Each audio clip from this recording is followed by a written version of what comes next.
चलिए, तो अगली जो अपनी हेडिंग रहेगी वो अपन रखते हैं कॉम्बिनेशन ऑफ इक्विवेलेंट लेंसेज।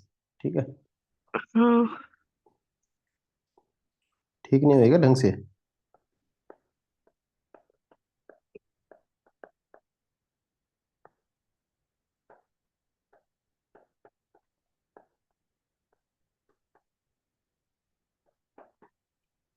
एक जैसे लेंस होंगे उनको अपने को कंबाइन करना है ना, उसकी बात अपन हम्म। यहाँ पे करेंगे। चलिए, हम्म। देखो तो मैं थोड़ा सा पहले डायग्राम बता देता हूँ, फिर जो एक बात याद रखनी है बहुत छोटी सी, बस वो याद रख लेना, ठीक है। हम्म। ठीक। अच्छा, एक ये लिख लेना ना, यहाँ पे नहीं लिखा हो तो, ये जो कॉनकेव लेंस होता है ना उससे वर्चुअल और इरेक्ट। स्मॉलर स्मॉलर इमेज बनती है। इरेक्ट तो है ही है, वर्चुअल इरेक्ट और ऑब्जेक्ट से छोटी इमेज बनती है, ठीक है, हमेशा ऐसी बनती है इससे। ठीक, क्यों बनती है वो देख लिया, डाइवर्स है ना, इसको हम्म। डाइवर्जिंग लेंस बोलते हैं। वो बातें समझ में आ गई थी ना आपको, डाइवर्जिंग कन्वर्जिंग वाली। हाँ। चलो हाँ। चलो चलो, अब बात कर लेते हैं कॉम्बिनेशन ऑफ इक्विवेलेंट लेंसेज की बात करते हैं। दो एक जैसे लेंस, एक ही कंडीशन आती है इसकी और आती नहीं है ना। देखो, हाँ। अब यहाँ पे बात कर रहे हैं अपन, ये इस प्रकार से, ठीक है, एक ऐसा हो जाएगा और ऐसा ही एक और होगा, है ना, ये सेम ऐसे एक जैसे। ये ऐसा, ये दोनों टच है, यहाँ पे थोड़ा हो नहीं कर नहीं पाया मैं इनको टच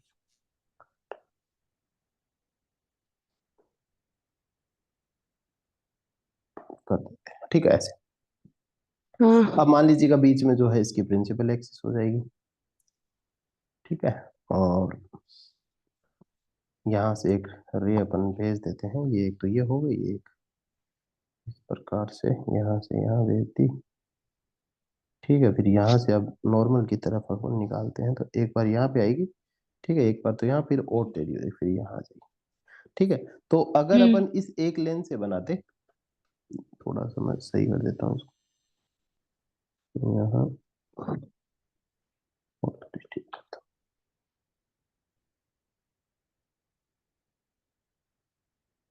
ठीक है, तो इससे और मतलब नॉर्मल की तरफ घूमेगी। तो अपन कह रहे हैं अगर एक लेंस से बनवाते तो इमेज जो है वो यहाँ पे बनती है ना, बस यहाँ से सीधी जाती है वाली, एक लेंस होता तो। लेकिन दो हो गए तो हाँ। और थोड़ी सी इमेज आगे शिफ्ट हो गई, तो इसको मैं आई डैश बोल सकता हूँ, इसको मैं आई बोल हम्म। सकता हूँ। बस ये कंसेप्ट पता होना चाहिए भाई, एक और लेंस लगाया तो यहाँ पे आ जाएगी, एक और लेंस लगाएंगे हाँ। तो और आगे आ जाएगी, है ना। हाँ। तो ये बात हो।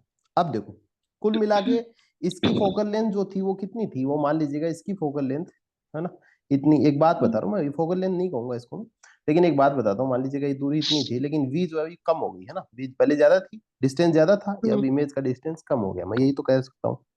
अब देखो, हाँ। अपन अगर फॉर्मूला लगाएं, कौन सा फॉर्मूला लगाएंगे, कि -1/u, ऑब्जेक्ट डिस्टेंस जो कि सेम रहेगी, प्लस हम्म। 1/v डैश, मतलब इस आई डैश की जो डिस्टेंस है, ये आई है, आई डैश नहीं है, ठीक है, ये आई डैश की जो डिस्टेंस हो गई, ठीक है, और ये बराबर हो जाएगा 1/f1। ठीक है, ये क्या हो जाएगा, 1 मतलब ये तो फॉर्मूला होता है, -1/u प्लस 1/v बराबर 1/f, है ना। हाँ। u इसलिए माइनस है क्योंकि इस साइड हो गया इसलिए, ठीक है। अब देखो, हाँ।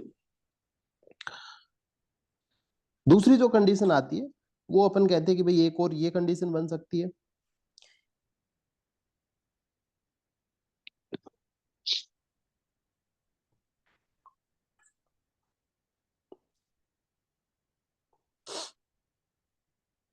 यहाँ पे F1 क्या है?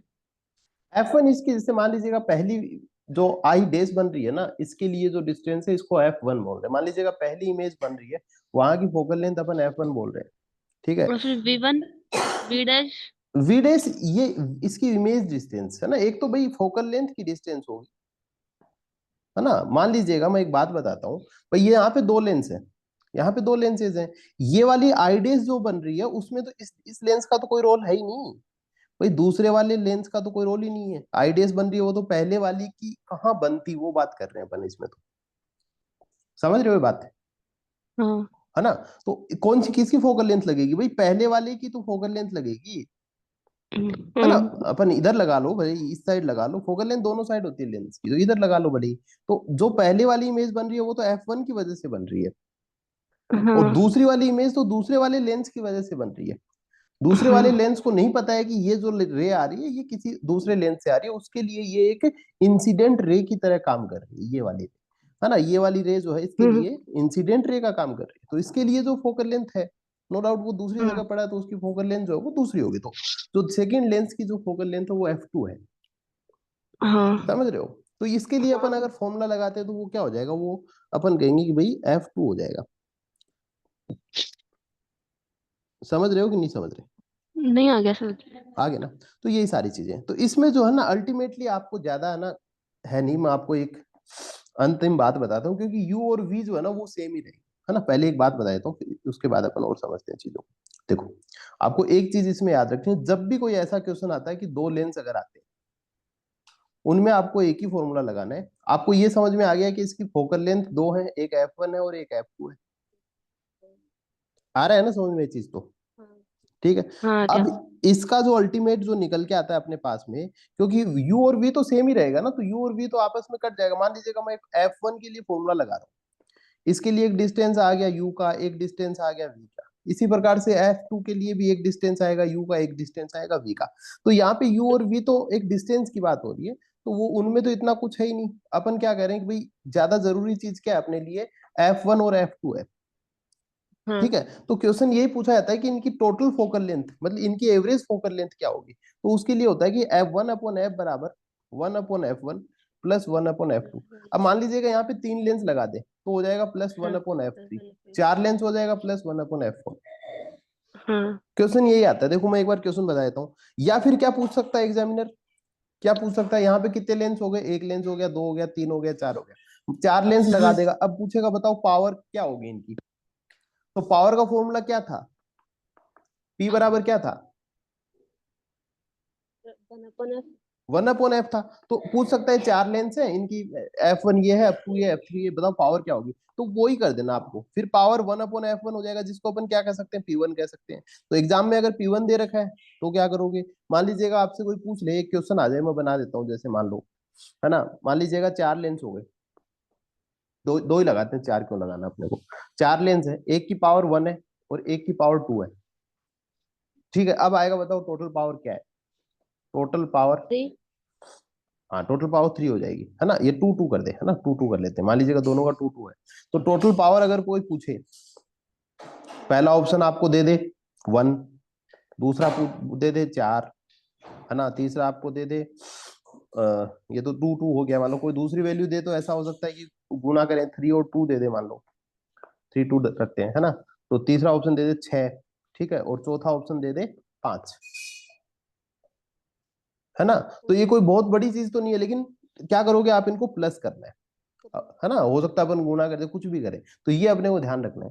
तो 1/f का मतलब क्या हो गया कि भाई इसमें जो है 1/f1 plus 1/f2 plus 1/f3 ये सारा ऐड करना है। समझ रहे हो बात को। अब देखो एक मैं न्यूमेरिकल देता हूँ आपको, कैसे क्वेश्चन आते हैं यहाँ से, फिर अपन और बातें देखते हैं, है ना। देखो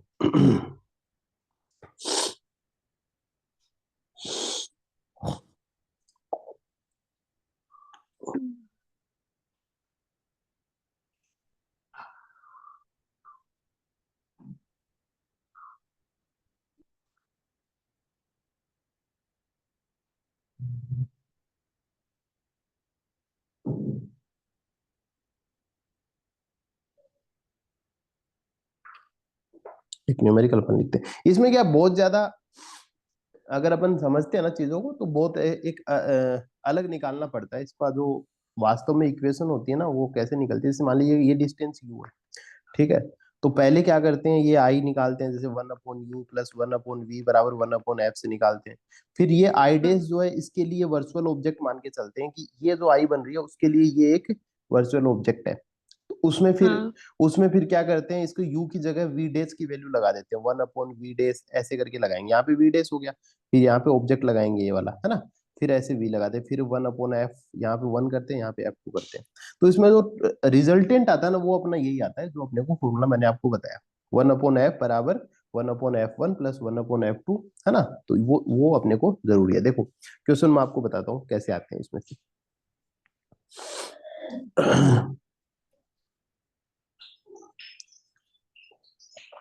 एक क्वेश्चन तो ये आता है कि भाई अपन जो है लेंसेज को एक साथ क्यों रखते हैं, है ना। क्योंकि देखिए बहुत जो आपकी अपने ऑप्टिकल इंस्ट्रूमेंट्स वगैरह होते हैं उनमें नजदीक नजदीक लेंस को रखा जाता है ना, इस प्रकार से, जैसे एक लेंस रख दिया, दो रख दिया, तीन रख दिया, ऐसे करके। तो एक तो क्वेश्चन ये आता है कि, क्वेश्चन मैं लिखवाता हूँ यहाँ पे, क्या क्वेश्चन पूछा जाता है कि वाई टू लेंसेज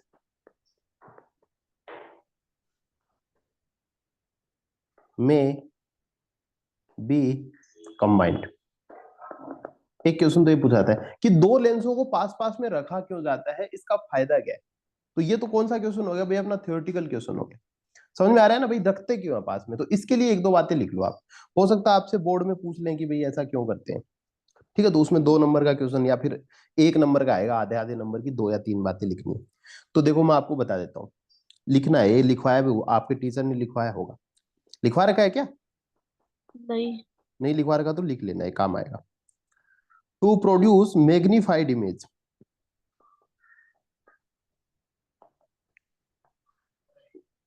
है ना, बहुत छोटी सही इमेज, है ना, छोटे छोटे इमेजेस बनाने के लिए जो है ये करना पड़ता है। दूसरा देखो, टू प्रोड्यूस इरेक्ट इमेज, ये क्वेश्चन पूछा जा सकता है एग्जाम में कि लगते क्यों पास पास में, है ना। तो क्या करते हैं भाई, अच्छी मैग्निफाइड इमेज बनाने के लिए, इरेक्ट इमेज बनाने के लिए। तीसरा बिंदु आता है एक, टू मिनिमाइज, ये बहुत इंपॉर्टेंट है, टू मिनिमाइज लेंस डिफेक्ट। मान लीजिएगा आपके पास में कोई लेंस है, उसमें कोई डिफेक्ट आ गया, है ना। देखिए लेंस का क्या होता है कि पर्टिकुलर पॉइंट पे ही इमेज बननी चाहिए, तभी उसका कोई यूज है ना। अगर उससे सही जगह पे इमेज नहीं बन रही है तो फिर लेंस का कोई फायदा नहीं है ना। अब देखो, जैसे कि मान लीजिएगा ये एक ऑब्जेक्ट है, मैं वो लिख देता हूँ, और ये मैंने इसके आगे एक लेंस लगा दिया, और इसकी इमेज वो मेरे को तभी ठीक से दिखाई देगी जब यहाँ पे रखा जाए, हाँ। जब यहाँ पे रखा जाए। मान लीजिएगा अभी जैसे अपन बुक पढ़ते हैं ना, तो बुक को आप एकदम आंख के पास में ले जाओगे तो आपको दिखाई देगा क्या, नहीं। नहीं देगा। कितनी होती है आइडियल डिस्टेंस, कितनी होती है जहां से अपने को सही दिखता है, याद है क्या, कितनी दूरी पे अपन किताब को रखते हैं तो ठीक से दिखाई देता है, 4 या 5 मीटर। 4 या 5। 4 या 5 मीटर। हाँ। कितना होता है 4 या 5 मीटर, आप कितने मीटर के हो, है? आप कितने मीटर के हो, पता ही नहीं। पता ही नहीं, तो फिर कैसे 4-5 मीटर बोल रहे हो ऐसे ही हैं? आप जो किताब रख के पढ़ते हो कितने मीटर पे रख के पढ़ते हो,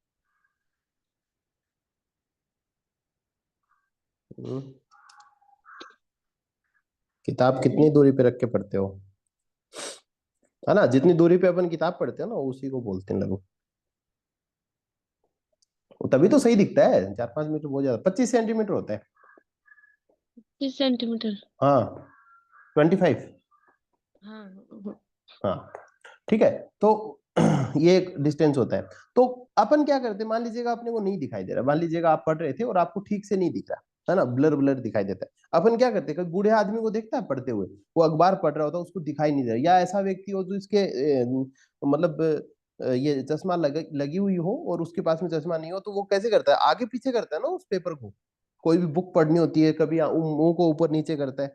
तो वो क्या कोशिश कर रहा होता है कि उस ऑब्जेक्ट को या फिर जो चीज वो पढ़ना चाह रहा है, उस ऑब्जेक्ट को उस डिस्टेंस पे रखना चाहे जहां से उसकी जो जहां पे इमेज बने, प्रॉपर रेटिना पे इमेज बनती है, तभी तो दिखाई देगा। तो इमेज ऐसा नहीं है कि कहीं भी बन गई अपने को दिखाई देगा, तो ऐसे नहीं होता है। तो इमेज सही जगह पे बनेगी ना, तभी अपने को दिखाई देगा। अब वो तो बुक है, आप हिला लोगे, मान लीजिएगा आपको सन को देखना है, आपको क्या देखना है, सन को देखना है, और सन मान लीजिएगा अपने को तभी सही दिखाई देगा जब इमेज यहाँ पे बने। और आपने अब कहाँ चेंज कर सकते हो, इमेज की पोजीशन चेंज नहीं कर सकते, आपको पता चल गया भाई यहाँ पे बननी चाहिए, है ना, एक पॉइंट हो गया, तभी अपने को ठीक से दिखेगी। दूसरी, सन को भी चेंज नहीं कर सकते, वो जहां है वही है। अब आप क्या चेंज चेंज करोगे, तो आपको बताएंगे कि भाई इतनी फोकल लेंथ निकालोगे ना, उसमें आप डिस्टेंस वगैरह कर करा के, तो आप कहोगे भाई हाँ, इतनी फोकल लेंथ का अगर आप लेंस बनाओ तो अपने को सन ठीक से दिखाई देगा।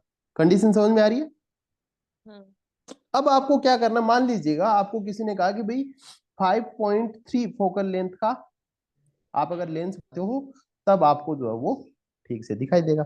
अब इतनी शार्पनेस तो नहीं हो पाएगी, मान लीजिएगा 5.2 हो गया, तो आप उसको बराबर करने के लिए क्या कर सकते हो, अब इतनी कम पड़ गई तो आप 0.1 का एक लेंस लगा के इसके पीछे चिपका सकते हो। हाँ आ रहा है ना समझ में, हाँ है ना। तो ये एक बात अपन कर रहे हैं, तो इससे क्या हो रहा है, एक प्रकार से जो लेंस में डिफेक्ट था, है ना, 0.1 फोकल लेंथ का, वो ठीक हो गया। हम्म, बात समझ में आ रही है ना भाई, लेंस को जोड़ने से क्या होता है, लेंस डिफेक्ट ठीक हो जाता है। हाँ आ रहा है ना समझ में पॉइंट, ठीक है। इसको बोलते हैं, ये जो लेंस डिफेक्ट होता है ना, इसी को बोल देते हैं क्रोमेटिक एब्रेशन या फिर स्फेरिकल एब्रेशन। हो सकता है जिस दिन आप स्पेयर से काट के लेंस बना रहे थे उस दिन कोई गलती हो गई हो, है ना, इस प्रकार से। तो इसको बोलते हैं सच एज, ये क्या है, डिफेक्ट्स के नाम है, डिफेक्ट्स के हाँ नाम है सच एज क्रोमेटिक। बस असली लाइन इतनी है, इतना लिख दोगे तो काम चल जाएगा, ये नाम याद रहे तो लिख देना, सच एज क्रोमेटिक एब्रेशन। लिखवाया तो होगा, लिखवाना चाहिए। और इस पे, ये हाँ बोलो बोलो। ये शायद माइक्रोस्कोप में है। हाँ तो यहाँ भी लिख लो, वहां है तो यहाँ लिख लो, लेंस डिफेक्ट है ये, हो सकता है वहां लिखवा दियो, है ना। लेकिन ये बात हो गई, ठीक है। तो स्फेरिकल एब्रेशन, कोई भी लेंस डिफेक्ट हो उसको ठीक किया जाता है किससे, लेंसों को कंबाइंड करके मैग्नीफाइड इमेज बनाई जाती है और इरेक्ट इमेज बनाई जाती है, ठीक है। ये तीन बिंदु आप याद रखोगे, समझ में आ गया। हाँ अब देखो, अब मेरे को कुछ बातें बताना है ना, मैं एक न्यूमेरिकल लिखता हूँ और उसके हिसाब से आप कुछ बातें मेरे को बताओगे।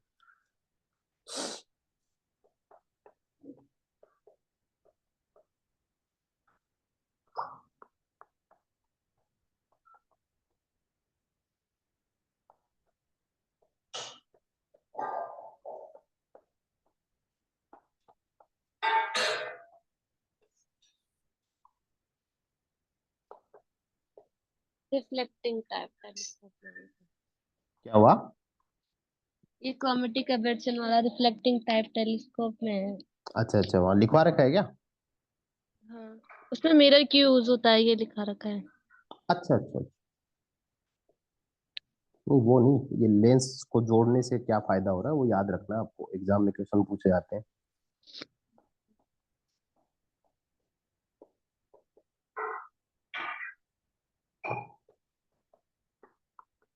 ये समझना, क्वेश्चन को समझना सीखा करो, है ना। ये आया हुआ बोर्ड में आया हुआ क्वेश्चन है ये।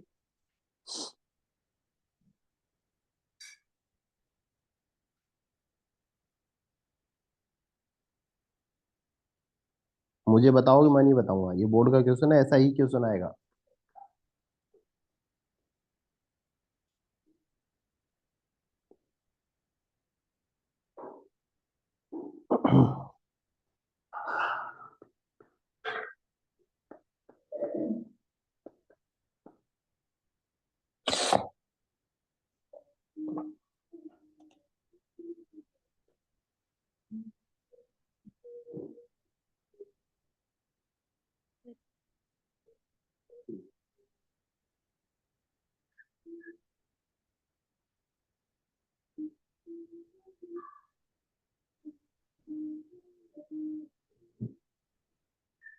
कॉन्वेक्स लेंस है ये। कौन सा होता है कन्वर्जिंग। कॉन्वेक्स। लेंस को चिपकाने में कॉन्वेक्स के क्वेश्चन आएंगे, कॉनकेव को नहीं चिपकाते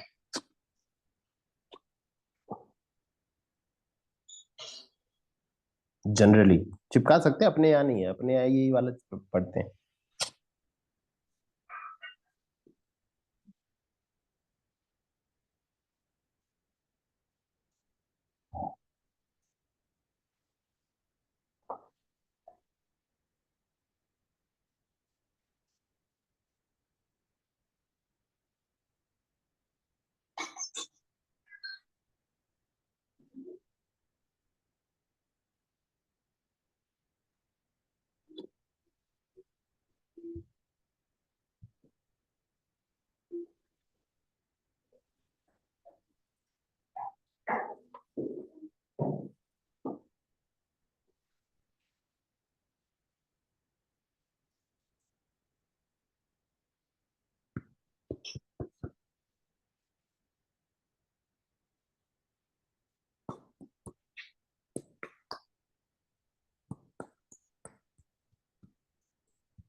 फोकल लेंथ आई है 1/10। ठीक है। Focal length. हाँ, ये 2 नंबर का क्वेश्चन है, ठीक है। मैं मान लो एकदम बोर्ड का ही पेपर लेता हूँ, आप मेरे को आंसर बताना। हम्म। हाँ, मैं यहीं पे लिख देता हूँ, लिख जो जो निकालते जाओ बता देना। हाँ। 1/10 हम्म। और पावर। इसको पहले मीटर में कन्वर्ट करना पड़ेगा क्या? ये एग्जाम में पूछोगे क्या?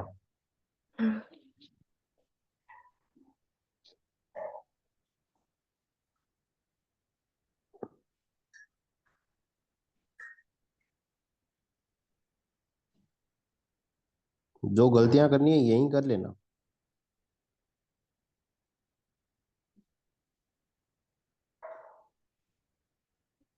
पावर 45। कहाँ से निकाली है, कैसे निकालते हो? कितना निकला, कैसे निकाला, बताओ मेरे को, पावर कैसे निकाला? P1 plus P2, P is equals to। हाँ। फिर कैसे निकाला P1 + P2? P1 कितना है?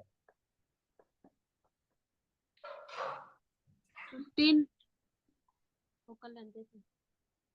15, अच्छा। और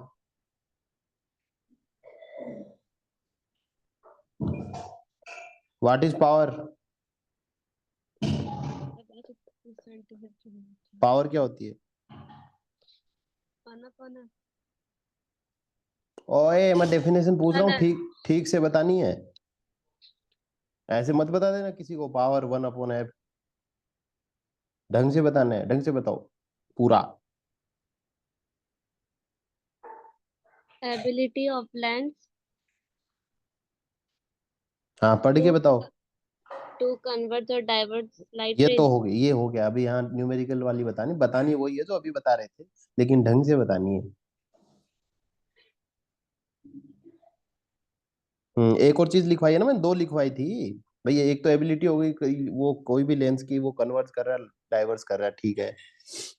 ये तो पावर हो गई। और न्यूमेरिकल फॉर्मेट में कैसे लिखवाया था? रेसिप्रोकल वाली लाइन मैं पूछ रहा हूँ, मैं रेसिप्रोकल वाली।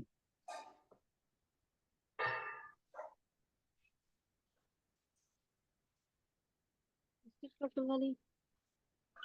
ये वाली लाइन, ये पढ़ो चलो, ये यहाँ से पढ़ो। Focal length in metre. हाँ, फोकल लेंथ इन मीटर। ठीक है, reciprocal of its focal length in metre. ये पूरा ध्यान से बोलना है, एकदम बढ़िया तरीके से।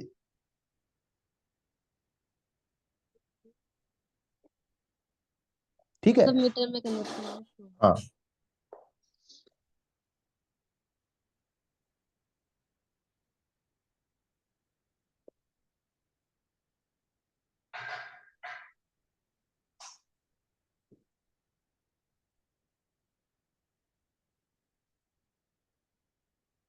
P इक्वल्स टू H/P भी होता है।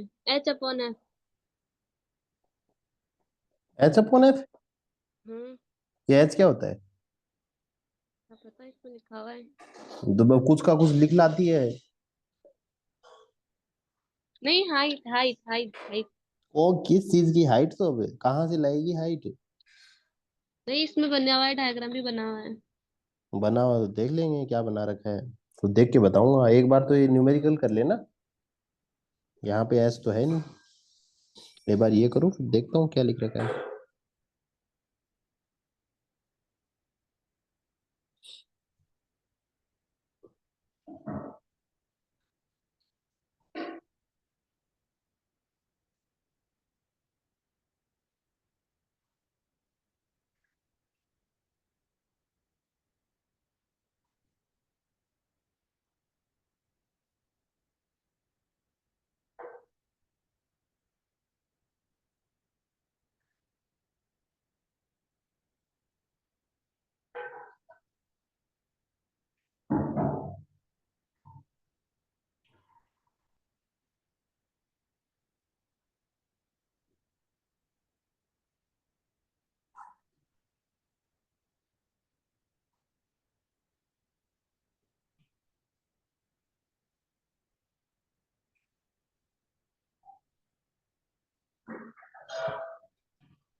कुछ निकला कि नहीं निकला? नहीं। वाह भाई वाह, इतना आसान चीजें नहीं निकल पा रही हैं तो कैसी बात बनेगी फिर? इसमें मिलेगा आधा नंबर, इस क्वेश्चन का आंसर मिलेगा आपको आधा नंबर, दो में से।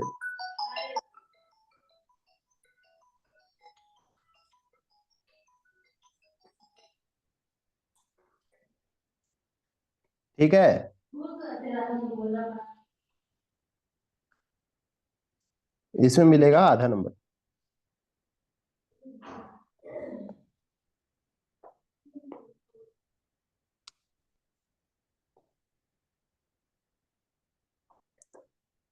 क्यों मिलेगा, इसका रीजन क्या है? पावर नहीं निकली। 1/f निकाली है, पावर नहीं। फोकल लेंथ एक नंबर का था, तूने 1/f बराबर 1/10 है। हैं? One one upon upon. समझ में आ रही है? नहीं। हाँ वाह। हाँ। हाँ हाँ, ये क्या तो हाँ खुद ही हाँ? खुद ही तो निकाली थी। खुद ही निकाली थी तो 1/f 1/10 है। मैं क्या पूछा हूं? फोकल लेंथ, फोकल लेंथ के लिए क्या निकालना है? कुछ समझ में आ रहा है? नहीं। नहीं आ रहा? तूने कैसे किया? एफ बराबर, ये ऐसे तो किया ना क्वेश्चन को, एफ बराबर, सॉरी,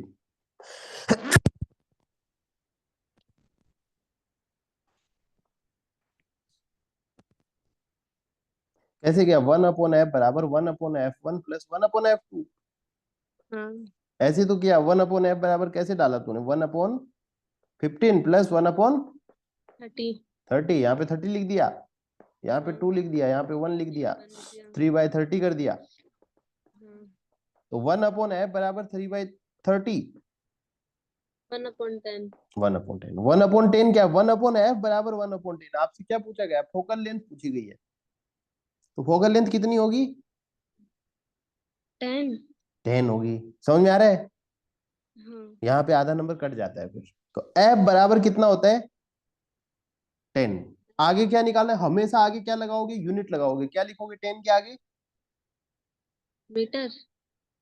मीटर में है क्या? 15 और 30 किस में लिख रखे? Centimetre centimetre centimetre. सेंटीमीटर से वहां लगा के आ जाना मीटर। ठीक है, तो क्या हो गया? ये 10 f बराबर क्या है? 10 सेंटीमीटर। हाँ। पावर क्या होती है? पावर क्या होती है? बताओ मेरे को फिर से, जो अभी भी पूछा था मैंने वही बता रहे हैं। What is power? Reciprocal of focal length in metre. Very good, reciprocal of focal length और मीटर। आपको क्या करना है, जो भी फोकल लेंथ है ना, जो भी फोकल लेंथ है उसको जो है मीटर में निकाल लेना है। जो भी फोकल लेंथ है उसको मीटर में कर लेना है और उसका उल्टा कर देना है, वही पावर होती है। 100/15 हो जाएगा फिर। क्या है टोटल फोकल लेंथ? क्या है टोटल फोकल लेंथ? कितनी निकाली है आपने, ये बताओ पहले मेरे को, कितनी निकाली है? 10। 10 निकाली है। 10 को मीटर में कन्वर्ट करो। इसको छोड़ दो ना, ये दोनों तो जोड़ ही लिए आपने। फिर से पावर में फिर से 15-30 थोड़ी जोड़ने हैं। फिर टोटल फोकल लेंथ जब जोड़ रखी है तो वहां पे क्यों जा रहे हो आप? नहीं जाना वहां। मेरे को 10 को मीटर में कन्वर्ट करके बता दो। 0.1। कितनी होती है? 0.1 मीटर हो गई। अब क्या करना है? इसका उल्टा करना है, इसका रेसिप्रोकल करना है। इसका रेसिप्रोकल कैसे होगा बताओ मेरे को? 1/0.1। हाँ, और 1/0.1 कितना होगा? 10/1। नहीं। 10/1 तो कितना हो गया? हाँ। 10 यूनिट क्या लगेगी? डी। डी। समझ में आ रहा है? हाँ। चाहे वहां से करके देख लो। वहां से करोगे तो बहुत खतरनाक हो जाएगा, क्योंकि आपको क्या करना पड़ेगा? 15 को सेंटीमीटर, तो कैसे करोगे आप? 1/0.15 या फिर 100/15 करोगे, फिर इसमें प्लस करोगे, 100/30 प्लस में करोगे, फिर इन दोनों का क्या लोगे? ये करोगे, फिर यहाँ पे 200 करोगे, फिर यहाँ पे 100 करोगे, फिर मैं से निकाल रही थी। 300/30 करोगे तो कितना आएगा आंसर, ये बताओ ना मेरे को। 10। 10 ही आएगा। कैसे ही कर लेना, लेकिन जब आपने फोकल लेंथ निकाल ली है तो फिर आप क्यों लगे पड़े हो। समझ रहे हो मेरी बात को, हाँ। है ना। क्वेश्चन ऐसा ही आएगा, बोर्ड में आएगा तो सेम टू सेम ऐसा कैसा आएगा, सिर्फ ये 15 और 30 की जगह वैल्यू चेंज कर देगा। और सेम ऐसे आएगा, दोनों चीज आपसे पूछेगा। आपसे पावर भी पूछेगा, आपसे फोकल लेंथ भी पूछेगा। आपको ध्यान रखना है कि फोकल लेंथ की यूनिट क्या लगाओगे, पावर की यूनिट क्या लगाओगे। समझ में आ रहा है। एक क्वेश्चन और करो इसमें, 15 और बस थोड़ी सी। हाँ जी, 15 और 30 की जगह 10 और 15 लेके देखो, देखो 30 की जगह 10 ले लो एक बार, 15 और 10, समझ रहे हो। हाँ। ये ट्राई करके देखो एक बार, फिर देखते हैं आंसर। ये भी बोर्ड में आया, मतलब ये 15 और 10 भी बोर्ड में आया और 15 और 30 भी बोर्ड में आया, इसलिए करवा रहा हूँ मैं आपसे, ताकि थोड़ी सी प्रैक्टिस हो जाए, क्योंकि इस क्वेश्चन के आने के चांस हैं थोड़े से, है ना। फिर देखें क्या आंसर आता है।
देख।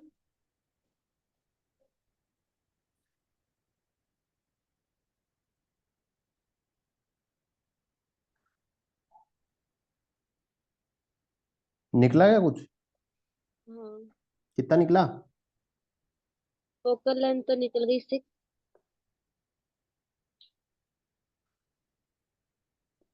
और हम्म। पावर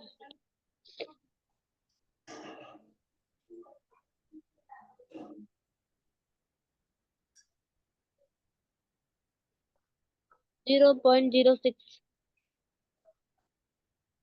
नहीं, इस पे काम करो थोड़ा सा, देखो क्या गलती की है करके देखो एक बार, फिर बताते हैं।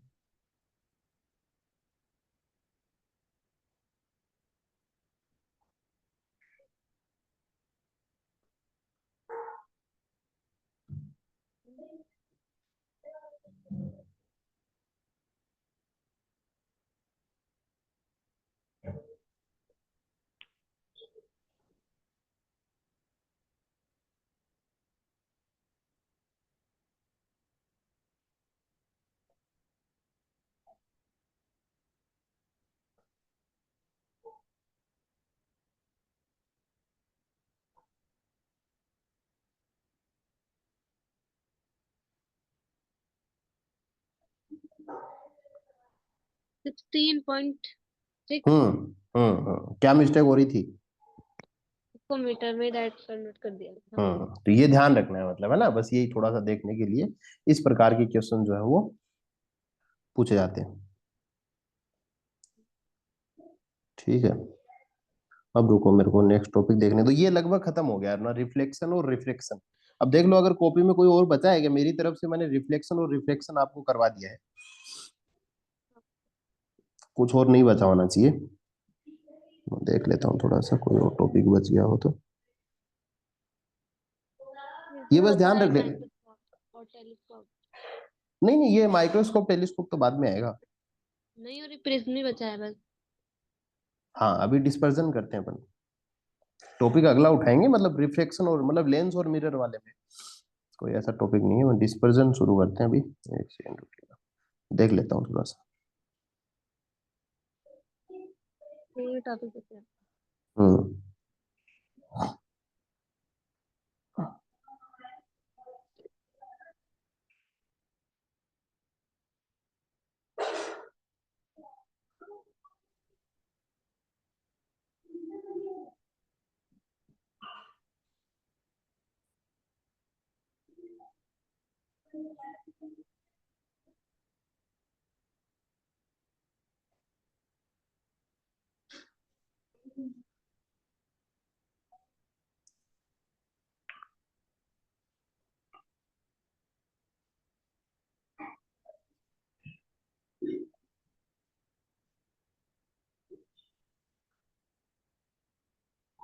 चलिए,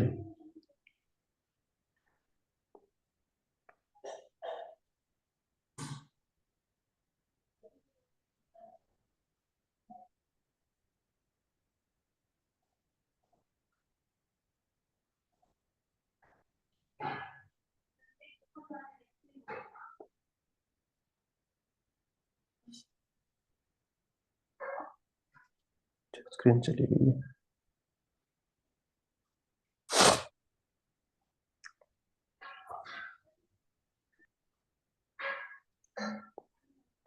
अगला जो टॉपिक है वो अपन लेंगे डिस्पर्जन ऑफ लाइट।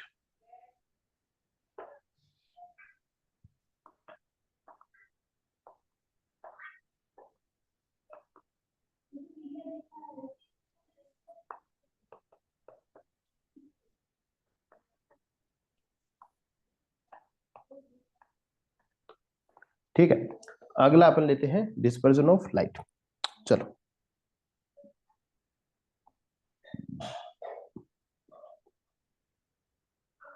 तो डिस्पर्जन ऑफ लाइट में अपन जो है, डिस्पर्जन का मतलब देखो तीन चीजें अपन ने पढ़ी है। एक होता है रिफ्लेक्शन,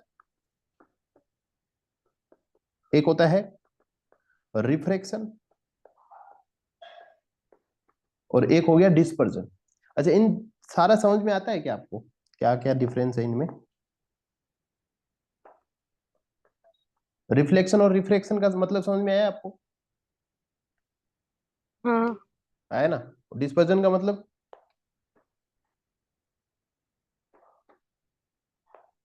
डिस्पर्जन का हम्म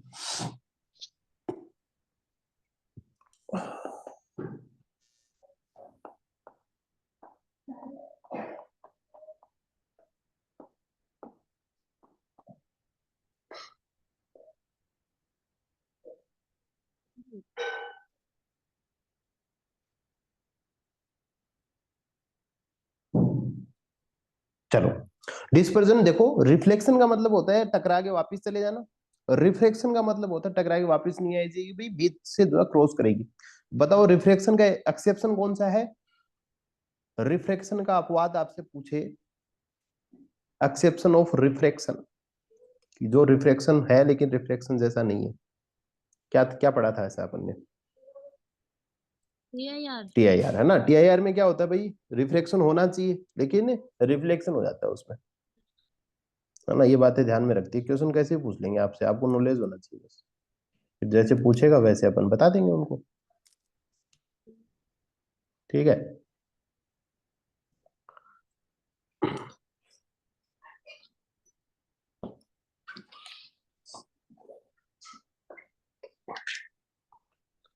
तो वो रिफ्लेक्शन, रिफ्लेक्शन में एक्चुअली होता क्या है भाई, लाइट जो है ना वो आर पार चली जाती है ना? रिफ्लेक्शन में जो लाइट होती है वो आर पार जो है पास हो जाती है ना? ये एक खास बात होती है रिफ्लेक्शन की, तो ये अपने को ध्यान में रखना है ना?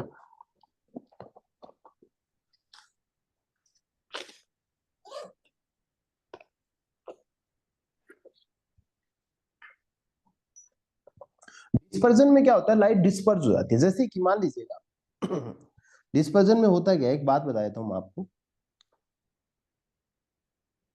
कि जैसे ये कोई लाइट रे, इसके ऊपर अपन व्हाइट लाइट डालते हैं, ये व्हाइट लाइट है।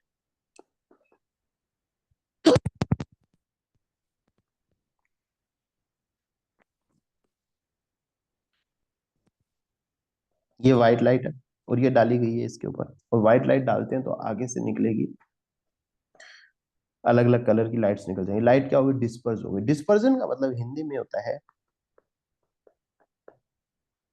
फैलना, वो फैला देगा, अलग अलग कलर में फैला देता है। ठीक है, ये होती है डिस्पर्जन ऑफ लाइट का मतलब। ठीक है, चलो अब थोड़ी सी बातें अपन लिखते हैं।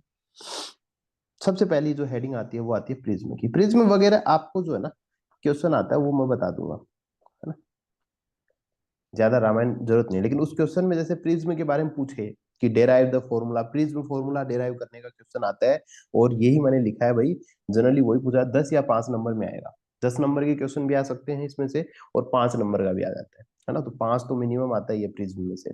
ठीक है, चलो देखो, रे ऑप्टिक्स एक बहुत इंपॉर्टेंट टॉपिक होता है बोर्ड के लिए। प्रिज्म की बात अपन करते हैं कि प्रिज्म होता क्या है, तो ये लिख सकते हैं अपन सबसे पहले, है ना, शुरू करने से पहले तो एक डेफिनेशन लिख सकते हैं, तो थोड़ा याद कर ले, जरूरत पे काम आ जाए। तो चलो देखो होता क्या है, it is the portion of the, it is the prism जो होता है वो क्या होता है, द पोर्शन ऑफ ट्रांसपेरेंट और रिफ्रैक्टिंग, ट्रांसपेरेंट रिफ्रैक्टिव मीडियम। होता क्या है, ये भी एक रिफ्लेक्शन ही होता है एक प्रकार का। क्यों भाई, इसके बीच में से भी लाइट निकल जाती है तो वो रिफ्लेक्शन होगा। Reflecting medium bound by, bound by two plane surfaces, two plane surfaces meeting each other,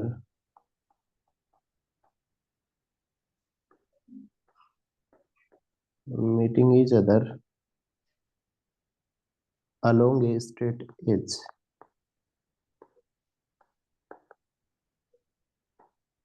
along a straight edge। ठीक है, तो कुछ नहीं है, आपको समझने की भी आवश्यकता नहीं है, मैं थोड़ा बता देता हूँ।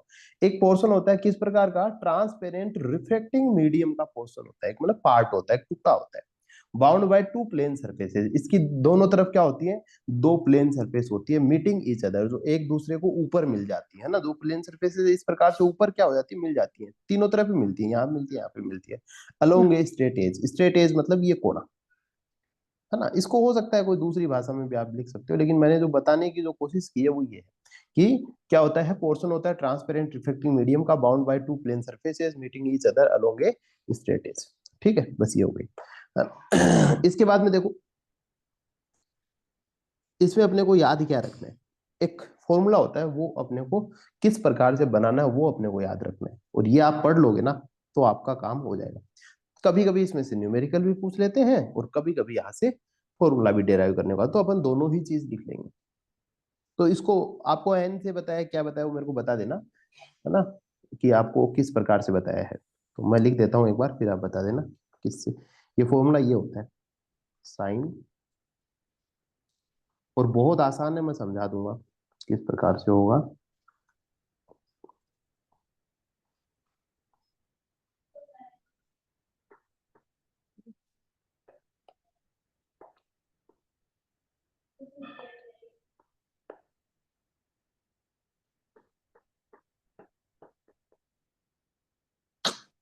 ये फॉर्मूला होता है, हाँ, यही बताया आपके, कुछ अलग बताए साइंस वगैरह, कुछ अलग बताया, कोई निशान म्यू लिखा और कुछ लिखा है, 10 to 1। 10 to 1 लिखा है ना, हाँ, जो रिफ्लेक्टिव इंडेक्स की बात हो जाती है तो अपन 10 to 1 लिख यही देते है। हैं, यही है ना। हाँ, इसको लेकिन लास्ट में एक और निकाल रखा है। ये बीच में निकाल रखा है क्या, ये वाला, हाँ, यार इसके बाद में तो क्या होता है बता, क्या निकाल रखा है। डेल्टा एम इजिकल्स टू ए हाँ, n/1 - 1। चलो देखते हैं, एक बार तो ये तो कर लेते हैं, ये तो निकाल रखा है ना एक तो, यही होता हाँ, है, ये याद रख लेना फिर काम हो जाएगा, है ना। वो देखते हैं कैसे निकाला होगा उन्होंने, वो देखना पड़ेगा मेरे को। ठीक है, पहले मैं आपको ये सब निकालना आता है क्या आपको, नहीं। ये निकालना नहीं आता, चलो पहले ये सीख लेते हैं, है ना। देखो,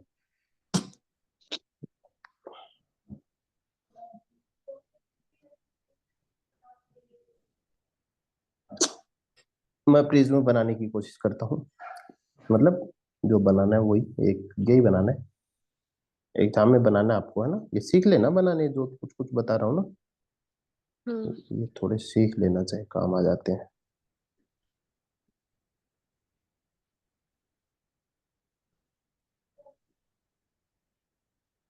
ठीक है।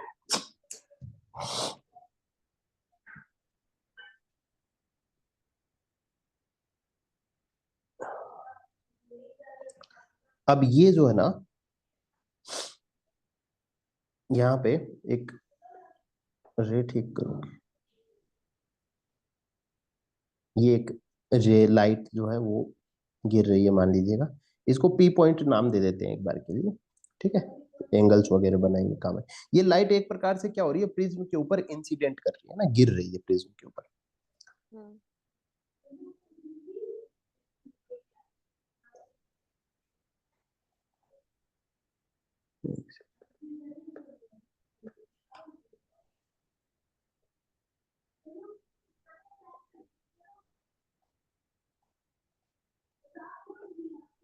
ठीक है, ये हो गया।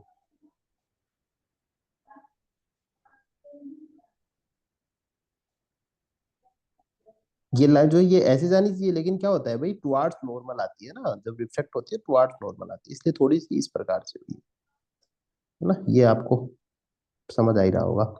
ठीक है, ये जो एंगल होगा ये कौन सा, मैं इसको आई लिख दूं। ठीक है, ये रिफ्लेक्ट हो गई, ऐसी बातें मैंने पहले भी बताई थी आपको हल्की सी। ये रिफ्लेक्ट है तो यहाँ पे क्या हो गया, R2 हो गया, सॉरी R1 हो गया, ये R1 हो गया, पहली बार रिफ्लेक्शन हुआ है। अब दोबारा से यहाँ पे क्या होगा, रिफ्लेक्शन होगा, तो यहाँ पे क्या हो जाएगा, ये याद रख लेना ना। फिर से मैं यहाँ पे क्या बना दूं, एक नॉर्मल बना देता हूँ, यहाँ पे मैं नॉर्मल बना देता हूँ। यहाँ पे मेरे को ट्रायंगल भी बनाना है, इसलिए मैंने उसी हिसाब से बना दिया, वैसे नीचे ऐसे निकल जाता है ना। चलो, इस पॉइंट को मैं ओ नाम दे देता हूँ। ठीक है, अब ये फिर से जो है ना वो रिफ्लेक्ट हो रहा है, इसलिए इसको मैं R2 दे देता हूँ, फिर से रिफ्लेक्ट हुआ है दोबारा। अब ये रिफ्लेक्ट हुआ तो अब ये नॉर्मल से दूर जाएगा, दूर जाएगा तो ये नीचे की तरफ जाएगा। ठीक, अब ये ऐसे चला गया, यहाँ पे मैं ये आई, आई मतलब इंसिडेंट, और इमर्ज मतलब ये बाहर निकल रहा है ना। ठीक है, तो ये एमिग्रेट कर रहा है, यहाँ से बाहर जा रहा है, तो ये इसको अपन ने ई बोल दिया। ठीक है, इसको एंगल ऑफ एमिग्रेंस बोल देते हैं ना, ई बराबर एंगल ऑफ एमिग्रेंस लिख सकते हैं, कोई ज्यादा इंपॉर्टेंट चीज नहीं है, एंगल ऑफ एमिग्रेंस। ठीक है, ये यहाँ से लाइट बाहर निकल रही है, ये ई हो गया, ये R2 हो गया, ये पॉइंट ओ मैंने बना दिया, जहां पे ये इस प्रकार से काट रहे हैं, यहाँ पे मान लीजिएगा अपन, यहाँ पे P है, यहाँ पे मैं Q लिख देता हूँ, यहाँ पे R लिख देता हूँ। ठीक है, यहाँ पे S लिख देता हूँ, इस लाइन का नाम हो गया PQRS, पूरी की पूरी, है ना, जा रही है। एंगल आई आपको समझ में आई गया, यहाँ पे नॉर्मल बना तो यहाँ पे एन लिख देते हैं, और यहाँ पे एक और एन तो एन डेज कर सकते हैं, कोई भी एम भी लिख सकते हो, है ना, एम भी लिख सकते हो आप चाहो तो, ऐसे कोई दिक्कत नहीं है। चलो, तो यहाँ पे मैंने एन डेज लिख दिया, ये ऊपर पॉइंट है, ये एंगल ए है। ठीक है, ये इस एंगल का भी रोल रहेगा, इसको ए बी सी एक ट्रायंगल लिया अपन ने, ए बी सी, और कोई अगर पॉइंट बचेगा तो वो अपन लिखते हैं। ठीक है, ये डायग्राम समझ में आ गया पहले आपके, आ गया ना, ये समझ लेना। अब देखो, ये लाइन कैसे जानी चाहिए थी, ये लाइन जो है एक्चुअल में सीधी जानी चाहिए थी, थोड़ी सी मैं इसको ठीक कर लेता हूँ अच्छे से समझने के लिए, है ना, ये वाली पी वाली लाइन को थोड़ी ठीक कर देता हूँ मैं। थोड़ी ठीक मतलब ये है कि इसको थोड़ी सी और अपन नीचे से लेंगे तो और अच्छे से समझ में आएगी। ठीक है, बाकी इसमें कोई कमी नहीं है, ये हो गया, वही है ना, ज्यादा चेंज नहीं किया मैंने, कोई भी चेंज नहीं किया है। अब मैं इस लाइन को अगर मैं थोड़ा सा सीधा खींच दूं, तो एक्चुअल में जानी कैसी चाहिए थी, ये वाली लाइन जो है इस प्रकार से जानी चाहिए थी, जानबूझ के कलर में चेंज कर रहा हूँ ताकि दिख जाए आपको, ऐसे जानी चाहिए थी। लेकिन क्या होता है भाई, जब रिफ्लेक्ट होती है तो लाइन किधर जाती है, नॉर्मल की तरफ जाती है, तो ये थोड़ा सा क्या हो गया, नीचे हो गया। समझ में आ रहा है ना भाई, ऐसे गई लेकिन नॉर्मल की तरफ होती है तो इस प्रकार से होगी थोड़ी सी, इसलिए नीचे चली गई। अगर मैं इधर भी थोड़ी सी इस लाइन की भी बात करूं, तो ये जो है कहाँ से आनी चाहिए भाई, ये ऐसे प्रतीत होगी ना, कहाँ से आ रही है, तो इसको मैं थोड़ी सी पीछे बढ़ा देता हूँ अपने, काम निकालने के लिए बढ़ा रहे हैं भाई अपन। ठीक है, ये मैंने पीछे बढ़ा दी, यहां तक बढ़ा दी। ठीक है, पीछे बढ़ा दी तो एक और ट्राइंगल बन गया। इसको मैं यहाँ पे PQRS था तो यहाँ पे मैं इसको T नाम दे देता हूँ, कोई तकलीफ तो है नहीं। इसको मैंने T नाम दे दिया। ठीक, चलो ये वाला R1 हो गया, R2 हो गया। ठीक है, ये सारी चीजें हुई। अब देखो यहाँ पे जो T और इसके बीच में जो एंगल बनता है उसको बोलते हैं डेल्टा। ठीक है, यहाँ जो T और इसके बीच में जो एंगल बनता है उसको बोलते हैं डेल्टा। कौन सा वाला? ये वाला एंगल, इसको बोल देते हैं डेल्टा। और कहीं ना कहीं ये एंगल किसके बीच में बन रहा है भाई? जो सीधी लाइन जो जानी चाहिए थी और जो वापस गई। अब एक्चुअल प्रोसेस तो क्या था कि भाई ये जो लाइन थी, मान लीजिएगा P वाली लाइन है, वो ऐसे गई। हाँ ठीक है, और आगे ये हाँ प्रिज्म आ गया तो इधर से सीधी निकल जानी चाहिए थी, लेकिन नहीं हाँ निकली। लाइन में कितना ड्रॉप आया, वो कौन कितना एंगल झुक गई ये लाइन। P जो है वो डेल्टा एंगल से नीचे की तरफ गई ना। हाँ P को किधर जाना चाहिए था बता दो? P को ऐसे जाना चाहिए था, हाँ है ना? लेकिन अब ये कैसे गई है? ये एक प्रकार से ऐसे चली गई। तो हाँ इसमें कितने एंगल का डाइवर्जन आया है, समझ रहे हो ना? ये डेल्टा ही तो होगा। हाँ पॉइंट समझ में आ रहा है ना मेरा? हाँ। कि डेल्टा की क्या इंपॉर्टेंस है वो बता रहा हूं मैं। ठीक है, लेकिन सर ने तो इसको रिफ्लेक्ट कर रखी है। किसको डिफ्लेक्ट कर रखी है? ये इंसिडेंट रे आ रही है जो। डिफ्लेक्ट हो तो रखी है कि क्या, किधर डिफ्लेक्ट कर रखी है? इसके ये अलावा कोई? आपने लाइन बताई है नहीं, ये Q और R वाली। Q और R वाली ये रही, हाँ। हाँ, ये पूरी स्ट्रेट है लाइन ही। हाँ तो ठीक है भाई, स्ट्रेट बना लो भले ही, थोड़ी सी ऊपर की तरफ ही रहती है। मतलब इसमें हुआ क्या है, वो कोई फर्क नहीं पड़ता। स्ट्रेट कर लोगे तो भी क्या हो जाएगा, तो मान लीजिएगा स्ट्रेट बना ली, फिर हाँ, फिर क्या फर्क पड़ेगा इससे? हाँ, स्ट्रेट कर लोगे तो भी क्या ही फर्क पड़ रहा है, ऐसे ही तो हो रहा है भाई। मान हम्म। लीजिए ये लाइन अगर स्ट्रेट है, ऐसी तो होगी ना। हाँ। मतलब मैं बनाता हूँ, मतलब यही तो होगी। इससे क्या होगा, कोई फर्क नहीं पड़ रहा है। मान लीजिएगा ये, एक सेकेंड मैं पूरा, ये प्रिज्म हो गया मान लीजिएगा, और ये एक लाइन गई, ये एक लाइन गई, गई, और ये ऐसे चली गई, और ये ऐसे आ गई। यही बनाया होगा आपके सर ने। ये जो P वाली लाइन है ना, अच्छा, ये ये इसकी ऐसे ये इधर गई नहीं, ये इधर रिफ्लेक्ट हो गई वापस वहीं से ही। कहाँ है? ये मेरे को फोटो भेज, कुछ का कुछ बना लाती है।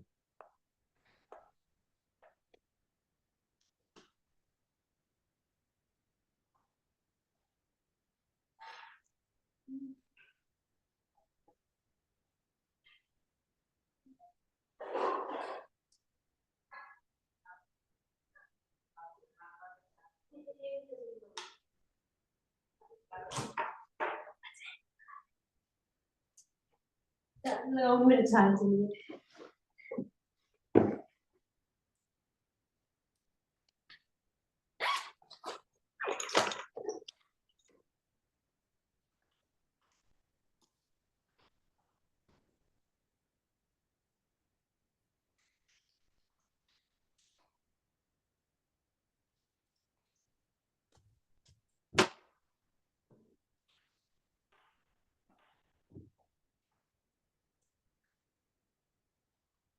हाँ तो सही तो है। तो इस रिफ्लेक्ट हो रही है ना। कहाँ हो रही है रिफ्लेक्ट, कहाँ हो रही है? मतलब कहाँ क्या रिफ्लेक्ट ही हो रही है। ये इधर रिफ PQ वाली है ना, ये इधर वापस से रिफ्लेक्ट हो गई है, गई अरे नहीं अंदर। भगवान, ये नॉर्मल है इसका, ये रिफ्लेक्ट नहीं हुई है, ये इसका नॉर्मल है। ये आपने गलत बना रखा है, क्यों ऐसे नहीं बनेगी, रिफ्लेक्ट कर रखी है, रिफ्लेक्ट कैसे हो जाएगी? ये मिटाओ इसको, और जो मैंने बना रखा है ऐसे एन बनाओ ऊपर जाके, इसको मिटा दे। ये क्या, ये आर नहीं है, आई आई से तो सही है। इंसिडेंट हुई है, रिफ्लेक्ट कहाँ हो रखी है? वो रिफ्लेक्ट नहीं है, आपने गलत बना रखा है। वो बीच वाली लाइन को पूरी लंबी खींच रखी है आपने, है ना? ये जो मैंने बताया यही बता रखा है सर ने भी, और ये सही है ना? रिफ्लेक्ट नहीं है ऐसे, समझ रहे हो? हाँ। है ना, रिफ्लेक्ट नहीं है ये, गलत समझ रहे हो आप इसको।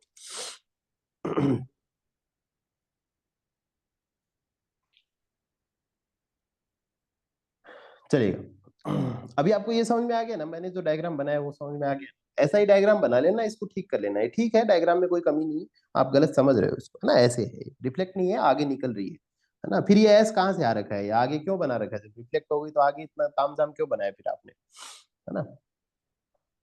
डायग्राम डायग्राम समझ में आ गया ना आपके? चलो देखो, अब इस हाँ डायग्राम से अपन आगे वो पूरा अपना काम समझते हैं। देखो, मान लीजिएगा एक पीक्यू लाइट आई है, ये पूरा लिखना होता है, लेकिन लिखवा भी रखा ना आपके मास्टर ने, देखो हाँ लिखा रखिए, रे पी क्यू इज, है ना, ये at face A B O freeze में, है ना, ये सब लिखवा रखा है ना।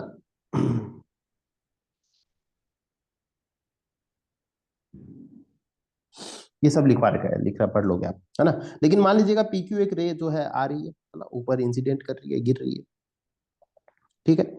अब कह रहा है कि जो इसमें भी क्या हो रहा है, एक प्रकार से रिफ्लेक्शन ही हो रहा है।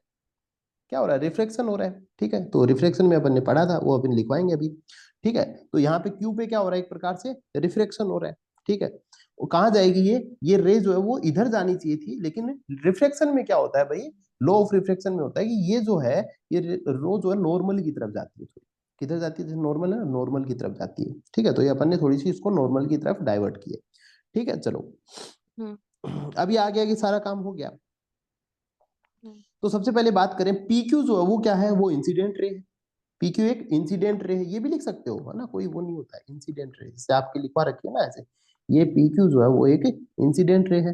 फिर आगे जो है अपन कहें भाई, क्यू और आर, क्यू और आर क्या है, एक रिफ्लेक्टेड रे। क्यू और आर एक रिफ्लेक्टेड रे, वहां लिखूंगा तो खराब हो जाएगा डायग्राम। और आर और एस क्या है, एमरजेंट रे, इसको बोलते हैं इमरजेंट। ये बाहर निकल रही है तो इसको अपन ने क्या बोल दिया, इमरजेंट रे बोल दिया, ये भी लिख सकते हो साथ में, ठीक है। इसके बाद में देखो, सबसे पहले बात कर लेते हैं, सबसे पहले एंगल पी क्यू एन, है ना, बस बता रहा हूं, ये एंगल पी क्यू एन क्या है, आई हो गया, आई मतलब angle of incidence. S R N जो है, एस आर और एन, है ना, एन डेस, तो ये एंगल ऑफ इमरजेंस हो गया, मैं इसकी बात कर रहा हूँ, एस आर एन की, एन डेस, है ना, ये एंगल ऑफ इमरजेंस बाहर निकल रहा है, ठीक है। एक ये R1 है, एक ये R2 है ना, ये सारी चीजें काम आएंगी। सबसे पहले चलो बात कर लेते हैं,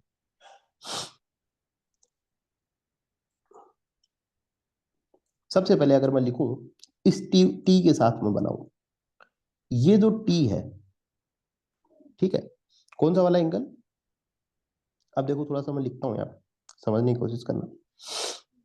एंगल टी क्यू ओ, सबसे पहले मैं बात करता हूं एंगल टी क्यू ओ बराबर आई, जहां पे समझ में नहीं आई वहां बता देना, ठीक है। एंगल टी क्यू ओ आई के बराबर होगा, समझ में आ रहा है क्या आपके? एंगल टी क्यू हाँ ओ ये आई के बराबर होगा, हाँ समझ में आ रहा है ना, हाँ ये वाला आई है बराबर होगा। हाँ तो देखो, और आर क्यू ओ जो बता रखा है, एंगल आर क्यू ओ, ये बता रखा है R1,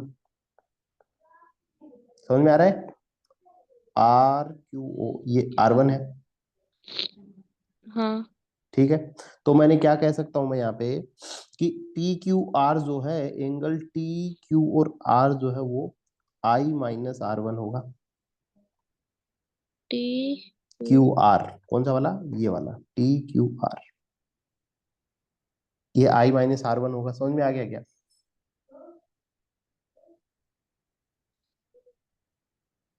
हाँ आ गया ना, ये आई है, टोटल आई है, तो आई में से अगर ये घटा देंगे तो ये वाला बच जाएगा, समझ में आ गया ना? हाँ आ गया ना, तो ये हो गया, पहले एक एक लाइन मैंने ये लिख दी। चलो, इसी प्रकार से मैं कह दूं, ये वाला टोटल क्या है, ई है, हाँ ये वाला ई के बराबर हो जाएगा, और ई हाँ में से मैं R2 घटा दूं तो ये वाला बचेगा, हाँ सही बात है ना?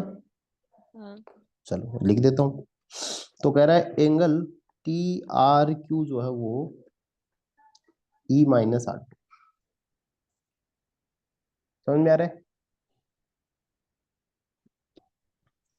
है ना, ठीक है। अब एक प्रॉपर्टी, ये वाला एक ट्रायंगल है, ये वाला एक ट्रायंगल है, देखो यहाँ पे समझने की कोशिश करना, ये वाला एक ट्रायंगल है। हम्म एक मैंने प्रॉपर्टी पहले आपको बताई थी कि ट्रायंगल की एक लाइन को अगर लंबा खींच लें, किसी भी ट्रायंगल की एक लाइन को अगर आप लंबा खींच लो और जो बाहर वाला जो एंगल बनता है वो इसको हाँ छोड़ दो, ये सामने वाले दोनों के सम के बराबर होते हैं। हाँ समझ में आ गया? चलो अब ये लिखते हैं थोड़ा सा अपन, फिर देखना, समझने की कोशिश करना। मैं लिख सकता हूं कि जो डेल्टा जो बनाया अपन ने, ये angle T Q R plus angle T R Q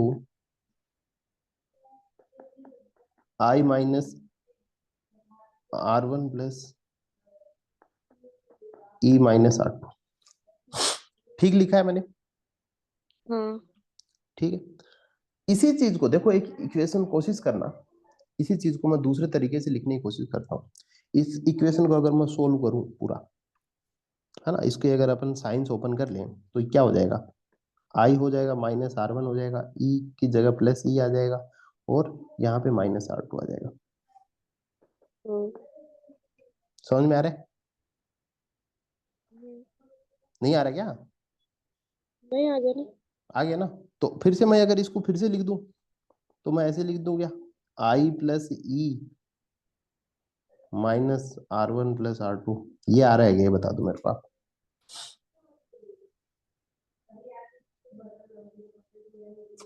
हाँ आ गया समझ में? हाँ याद करने हैं इनको, अच्छे से समझ लेने हैं। ठीक है, हाँ आ गया ना? इक्वेशन वन हो गई अपनी। ठीक है, हाँ आ रहा है ना? अब देखो,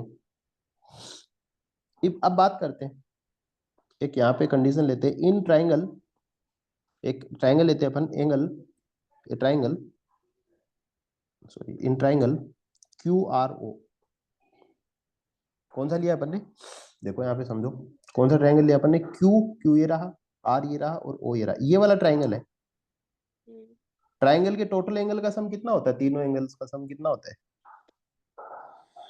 तीनों एंगल का सम हम्म, 180। 180 होता है। तो मैं ये लिख सकता हूं, अगर मैं इन ट्राइंगल क्यू आर ओ की बात करूं तो मैं एक चीज लिखूंगा यहाँ पे, बताना सही लिखेंगे, R one plus R to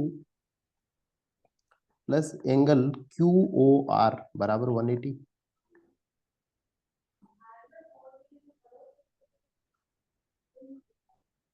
मैंने कहा R one plus R two और ये वाला एंगल तीनों को मिलाकर 180 हो गया। हाँ ठीक है, देखो मैं यहाँ पे एक बात लिखता हूँ, angle Q R O, the sum of angles is, the sum of angles is 180 degree. ये लिख दिया मैंने, है ना, पता रहता है इसलिए। ठीक है, इसको मैं थोड़ा सा नीचे कर देता हूँ। समझ में तो आ रहा है क्या? हाँ आ रहा है ना? अब देखो, अब मैं एक बात और लिख दूं यहाँ पे, जब यही अपने समझ में आ रहा है तो एक चीज अपन और लिखने की कोशिश करते हैं।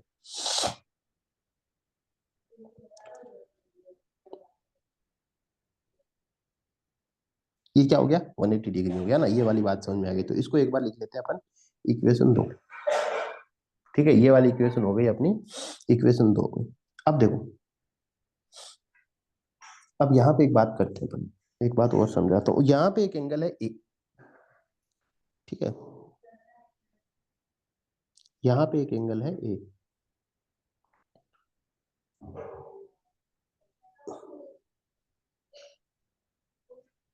एक चीज देखता हूँ।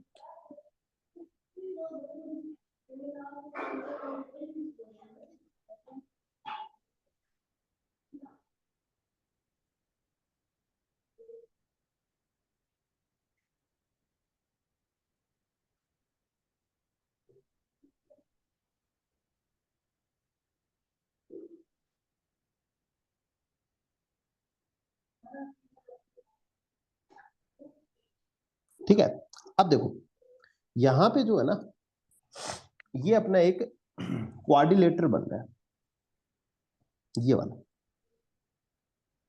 देखिएगा,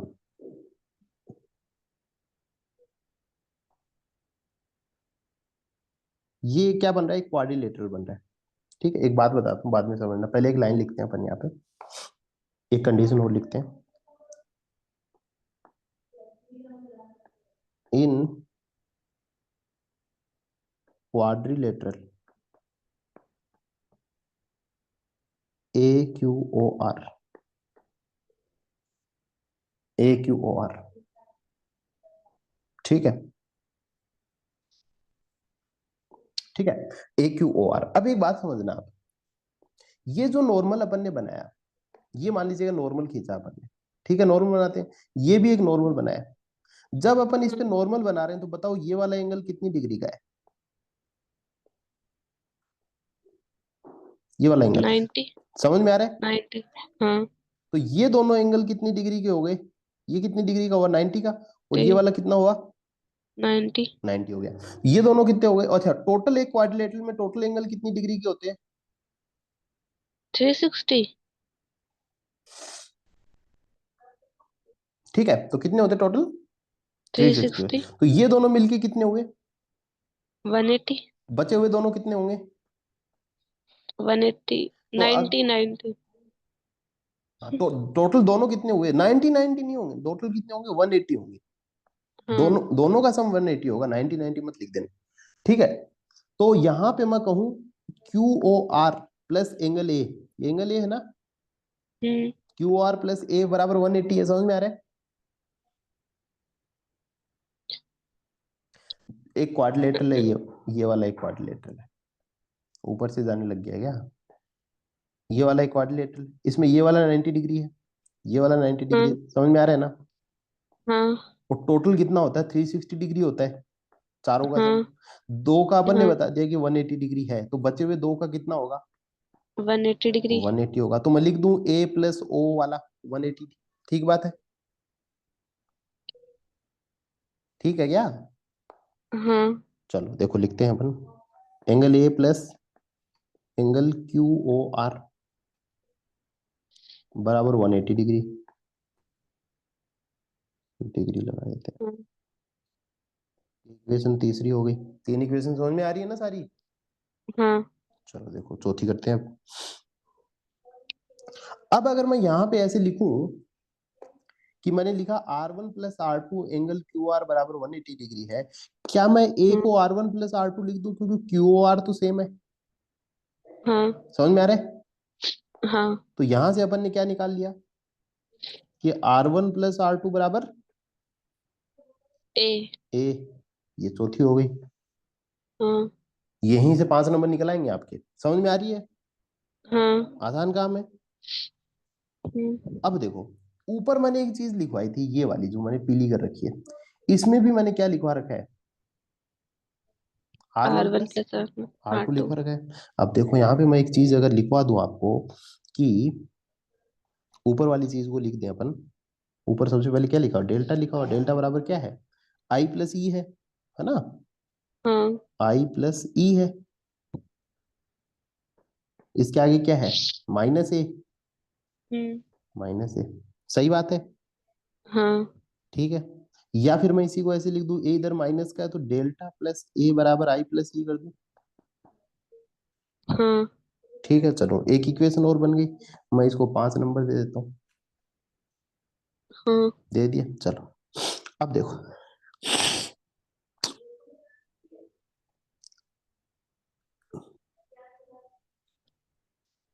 अब एक लाइन आती है, ये एक इंपॉर्टेंट डेरिवेशन है, इसके लिए एक लाइन लिखनी है, वो आपको लिखनी है ना, मैं लिखवा देता हूँ। एक लाइन लिखेंगे यहाँ पे, लिखवा भी रखी होगी आपको। when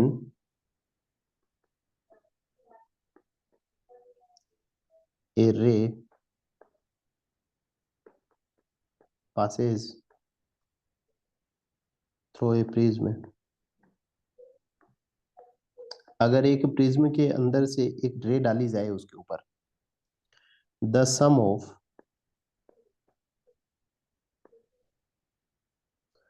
angle of prism, angle of prism क्या है? पता है क्या एंगल ऑफ प्रिज्म क्या है? एंगल ऑफ दिस हम्म, यहाँ पे लिखवा देता हूँ, ए बराबर एंगल ऑफ प्रिज्म। समझ में नहीं आ रहा क्या? नहीं आ गया आ गया ना, ठीक है। चलो मैं इसलिए यहाँ पे लिखा ना एंगल ऑफ प्रिज्म, मतलब आपका प्रिज्म कितना बड़ा है उससे पता लग जाता है। The sum of angle of prism मतलब ए, ब्रैकेट में लिख देता हूँ मैं A, and angle of deviation, angle of deviation bracket में लिख देते हैं डेल्टा। क्या हो गया, एंगल ऑफ प्रिज्म और एंगल ऑफ डेविएशन, देखो डेल्टा। डेल्टा हो गया, हाँ इज इक्वल टू, वही लिखा है जो ऊपर लिखा है ना, इसी को मैंने मैथमेटिकली ये मतलब इंग्लिश में लिख दिया और कुछ भी नहीं है। इज इक्वल टू द, याद नहीं करना, परेशान नहीं होना, is equal to the sum of angle of incidence, ये लिखना पड़ता है बहुत बार, मतलब लिखोगे तो अच्छा लगेगा, इंसिडेंस, और याद कुछ करना नहीं है, and the angle of emergence. ठीक है, कुछ ऐसा नहीं है, समझ में आ गया ना। हाँ। मतलब एंगल ऑफ प्रिज्म और एंगल ऑफ डेविएशन बराबर होता है एंगल ऑफ इंसिडेंस और एंगल ऑफ इमरजेंसी के बराबर होता है। इसको प्रूव भी हाँ। करना हो, अगर ये लाइन दे देंगे, क्वेश्चन बन के आता है ऐसा कैसा, कि बताइए एक लाइट पास थ्रू करते हैं उस समय एंगल ऑफ प्रिज्म और एंगल ऑफ डेविएशन का जो सम होता है वो बराबर होता है आई और ई के, इसको प्रूव करो। तो ये लिख देना आपको पूरा, ये हाँ डायग्राम के साथ। समझे कि नहीं समझे? समझ गई। समझ गए ना। अब देखो, हाँ।